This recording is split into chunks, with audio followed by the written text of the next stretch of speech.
My name is Erica Songroth, and today I'm going to give you a short lesson on how to do an image transfer to Canvas.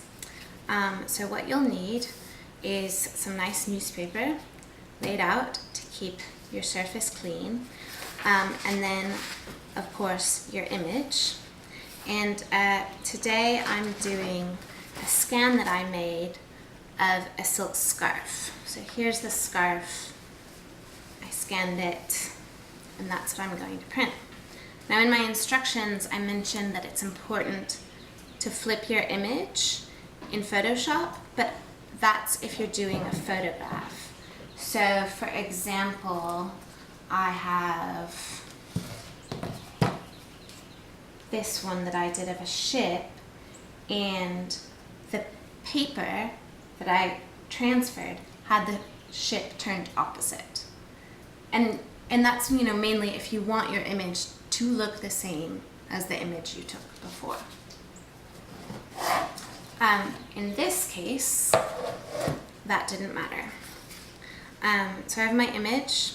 I have an 8x10 canvas, which makes it easy since the paper is 8x10. I have a square head tin paintbrush, which is good for this size of canvas. If I were doing a larger canvas, I would do a larger paintbrush. And then I have my golden gel medium. You want to line your picture up.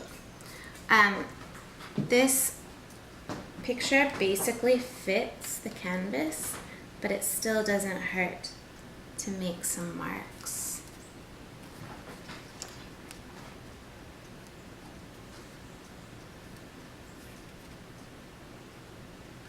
That way you know exactly where you'll be placing it.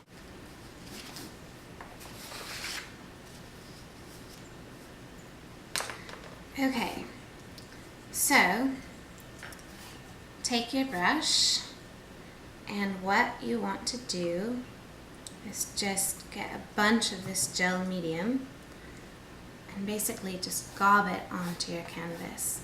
You want every one of those little crevices to be filled with this gel medium. Otherwise, the image won't transfer to that area if there's not enough medium there. So just really gob it on thick. And you do want it to be smooth, but you can go back and do that after you've completely covered the canvas. Okay. And if you have an image that's going to overlap the sides, you don't want to forget to cover the sides as well. And that's up to you. I mean, you can do it so it fits the canvas perfectly, and then you can paint the sides, or you can have the image wrap all the way around. So now that I have the canvas covered, I'm going to go back and just smooth things out a little bit.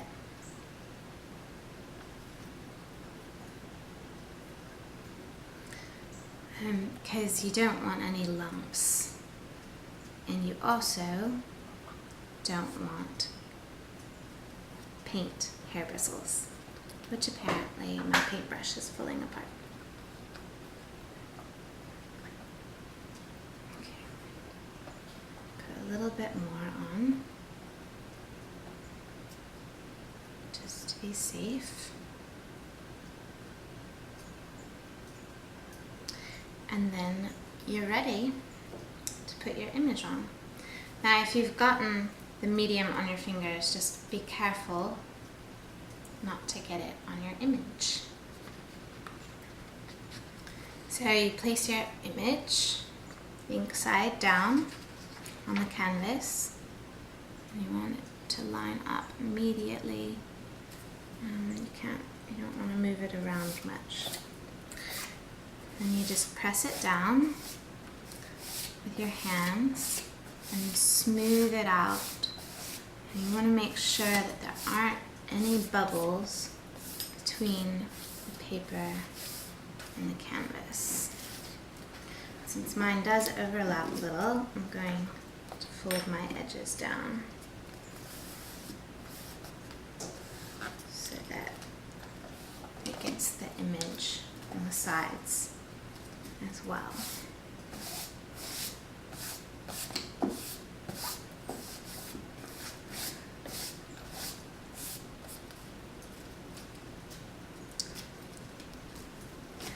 And once you've done that and made sure there aren't any bubbles, then we're going to let that dry for 24 hours before we go on to the next step.